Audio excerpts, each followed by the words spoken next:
Hello there. From Reuters, US Treasury says Chinese hackers stole documents in major incident.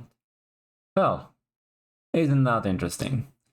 I mean, since the documents, I'm going to spoil it for you, since the documents are unclassified, at least by the press releases we've had so far, it might not be a major incident, but it's still interesting. I think the timing is also relevant just before Trump gets into office. Let's get to it. Chinese state-sponsored hackers breached the US Treasury Department's computer security guardrails this month and stole documents in what Treasury calls a major incident, according to a letter to lawmakers that Treasury officials provided to Reuters on Monday. The hackers compromised a third-party cybersecurity service provider Beyond Trust and were able to access unclassified documents, the letter said. According to the letter, hackers gained access to a key used by the vendor to secure a cloud-based service used to remotely provide technical support for Treasury Department officers and users. With access to the stolen key, the third actor was able to override the service's security, remotely access certain Treasury Department office user workstations, and access certain unclassified documents maintained by those users. Based on available indicators, the incident has been attributed to a China state-sponsored advanced persistent threat actor. So the APT thing, advanced persistent threat thing, apparently is something that happens over time. Despite the fact that they claim that it happened on December the 8th, the whole APT thing makes me think, here it is. APT refers to a cyber attack where an intruder establishes and maintains unauthorized access to a target, remaining undetected for a sustained period of time. So we're not sure how long this has been going on. The Treasury Department was alerted to the breach by Beyond Trust on December the 8th, and that it was working with the US Cyber Security and Infrastructure Security Agency and the FBI to assess the hack's impact. Treasury officials didn't immediately respond to email seeking further details. The FBI either didn't respond either, and the CISA referred questions back to the Treasury Department. Now, the Chinese response basically is we didn't do it. Beyond Trust said that in an email that the company previously identified and took measures to address a security incident in early December 2024 involving its remote support product. Beyond Trust notified the limited number of customers who were involved, and law enforcement was notified, the spokesperson said. Beyond Trust has been supporting the investigative effort. So, the letter to lawmakers, incidentally, is this. It's to Chairman Brown and Ranking Member Scott. Basically, it says that in accordance with the requirements of the Federal Information Security Monetization Act and so on, they're notifying them that a major incident occurred. On December 8, 2024, Treasury was notified by a third-party software service provider, Beyond Trust, that the third actor had gained access to a key used by the vendor to secure a cloud-based service, and so on, basically what we read before. They're saying that Treasury was working with the Cybersecurity and Infrastructure Security Agency and everyone else to investigate this incident, and basically they're saying that based on available indicators, the incident has been attributed to a China state-sponsored advanced persistent threat actor. So it's in the letter to lawmakers that it's China. They're saying that the compromised Beyond Trust service has been taken offline, and at this time, there is no evidence indicating that threat actor has continued access to Treasury information. So they're saying we stopped it. The investments we have made using discretionary appropriations provided under the Cybersecurity Enhancement Account have helped ensure we have strong incident processes and access to detailed logs to support our incident response efforts. Basically, they're saying, look, we made good use of your money. Now, China says we didn't do it and we don't do those types of things. Right? Beijing on Tuesday hit back on accusations that the China state-sponsored actor was behind a cyber breach at the US Treasury Department, calling the claims groundless.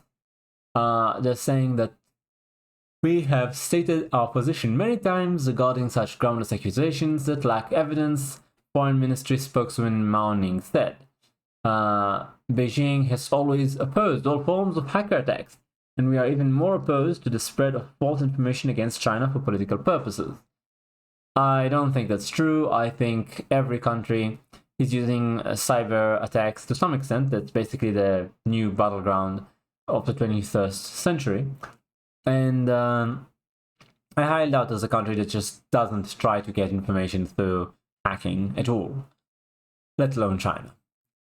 They're saying that the Treasury contacted the US Cybersecurity Infrastructure Security Agency, blah blah blah. The same things we've read before, honestly. Now, the response is basically not again, because there's been several countries, including the United States, that have voiced alarm in recent years at what they say is Chinese government-backed hacking activity targeting their governments, militaries, and businesses. In September, the US Justice Department said it has neutralized a cyber attack network that affected 200,000 devices worldwide, alleging it was run by hackers backed by the Chinese government.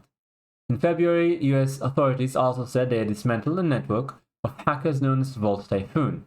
The group was said to be targeting key public sector infrastructure like water treatment plants and transportation systems at the behest of China.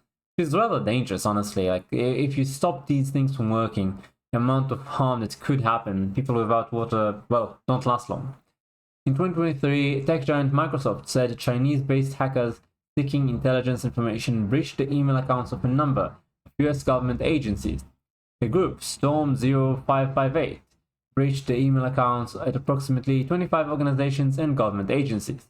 Accounts belonging to the State Department and Commerce Secretary Gina Raimondo were among those hacked in that breach. So let's summarize, shall we? It appears that this is not the first time, not by a long shot, that this kind of thing happens.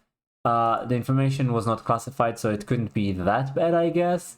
Even though nowadays mass data of citizens is quite valuable. It's basically used not just to gauge public opinion, but also to base further attempts to pass on your narrative or propagandize people in the future. There's also the fact that China is basically the main adversary of the US, and it seems they won this round. That said, I think they're going to lay low for a while once Trump gets into office. Basically, they know that the Democrats are lame ducks at the moment. They have a president who's not here in his head, like not cognizant of what's going on, where he is, etc. And they basically lost, well, everything, the House, the Senate, and the presidency. So they are lame ducks with no authority to act. So everybody's going to take advantage right now. We saw an escalation in the Ukraine war. We are seeing cyber attacks. We're seeing all sorts of people letting loose because they know soon they'll have to be more careful because, well, the Orange Man's going to be back in the White House. And like I said, hopefully things die down at that point. I doubt he'd take it lying down if they did it under his administration.